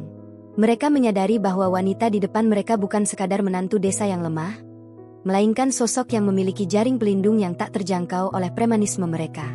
Urusan kita belum selesai, ancam si pemimpin sebelum mereka bertiga berlari menuju mobil dan melesat pergi menembus hujan. Tepat beberapa saat sebelum mobil patroli polisi masuk ke halaman rumah. Bram berbalik ke arahku, napasnya memburu. Ia memelukku erat, seolah tak ingin melepaskanku lagi. Macy, kamu luar biasa. Aku hampir saja menggunakan ototku, tapi kamu menyelesaikannya dengan otakmu. Ibu Sastro dan Maya keluar dengan tubuh gemetar. Ibu Sastro langsung memeluk kakiku sambil menangis. Maafkan ibu, Macy. Gara-gara anak ibu yang tidak tahu diri itu, nyawamu terancam. Ibu benar-benar merasa tidak pantas mendapatkan perlindunganmu. Aku membantu Ibu Sastro berdiri. Bu, sudah Macy katakan, kita ini keluarga. Ujian ini memang berat, tapi lihatlah sisi baiknya.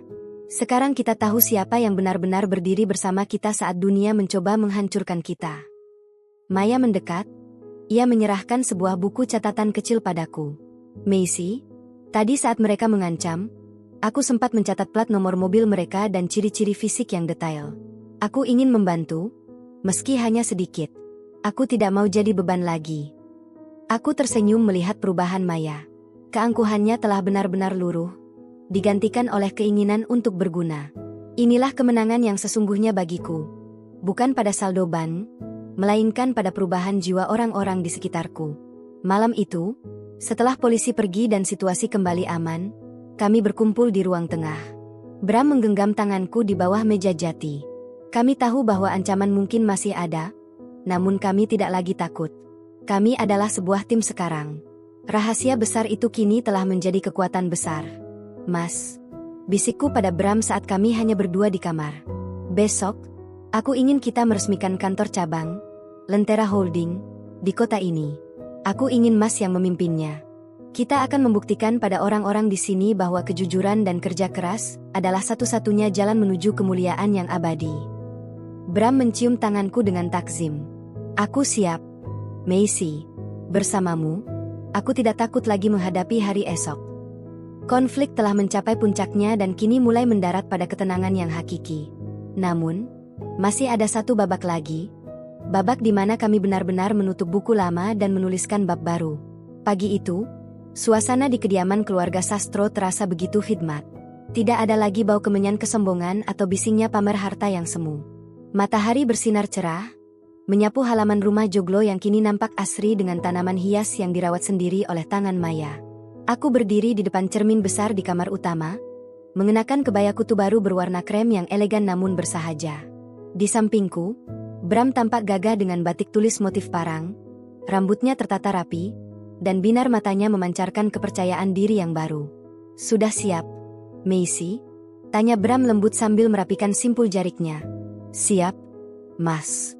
Hari ini adalah awal yang baru untuk kita semua, jawabku sambil menggandeng lengannya. Kami melangkah ke ruang tengah, di mana Ibu Sastro sudah menunggu di kursi rodanya. Wajah beliau nampak jauh lebih segar, meski guratan usia dan bekas sakitnya tidak bisa hilang sepenuhnya. Di sebelahnya, Maya berdiri dengan pakaian kerja yang rapi. Ia kini menjabat sebagai manajer operasional untuk cabang Lentera Hijab di wilayah ini. Ketekunannya dalam belajar sistem digital selama sebulan terakhir benar-benar membuahkan hasil. Ibu bangga pada kalian, bisik Ibu Sastro saat kami berpamitan untuk berangkat ke acara peresmian kantor baru. Macy, terima kasih sudah tidak menyerah pada keluarga ini saat kami sedang buta-butanya oleh harta. Aku mencium tangan beliau dengan takzim. Itu semua sudah berlalu, Bu. Yang penting sekarang kita bersama.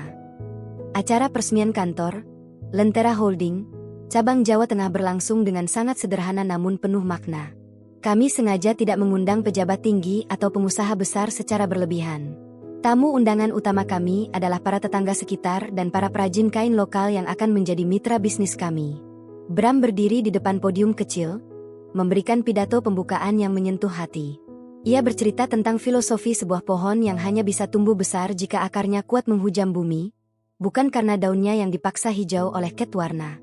Di tengah acara, seorang pengacara datang menghampiriku. Ia membawa kabar terbaru tentang Rico. Ibu Macy, proses hukum saudara Rico sudah mencapai tahap akhir. Beliau divonis 7 tahun penjara.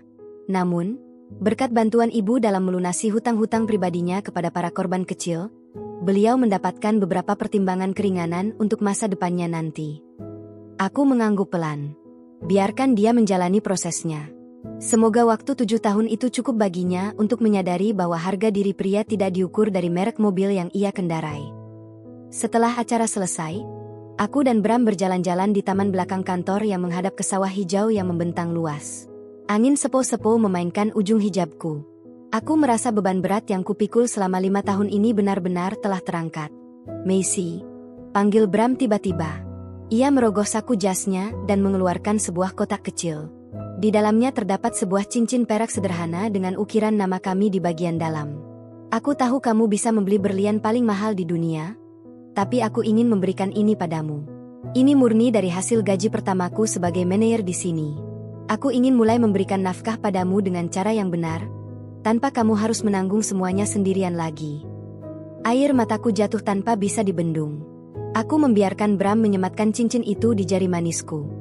Ini jauh lebih berharga daripada semua deposito yang aku punya di bank. Mas.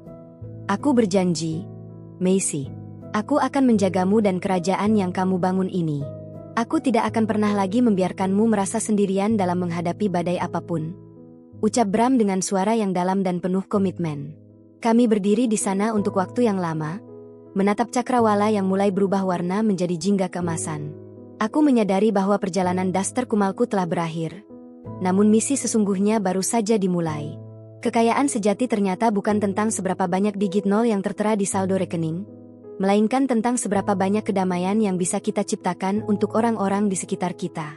Malam itu, saat kembali ke rumah, aku melihat Maya sedang mengajari anak-anaknya mengaji di teras, sementara Ibu Sastro memperhatikan mereka dengan senyum yang tulus.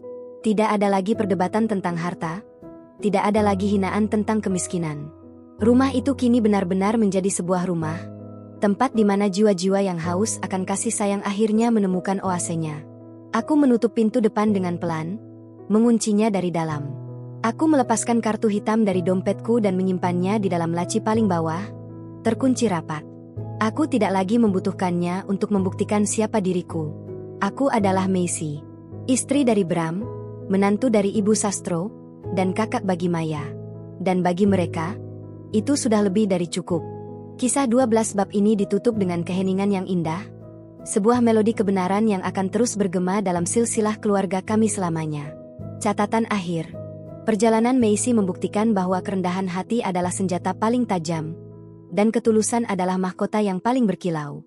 Di balik setiap daster yang kumal, mungkin ada sebuah hati emas yang sedang bersabar menunggu waktu untuk bersinar.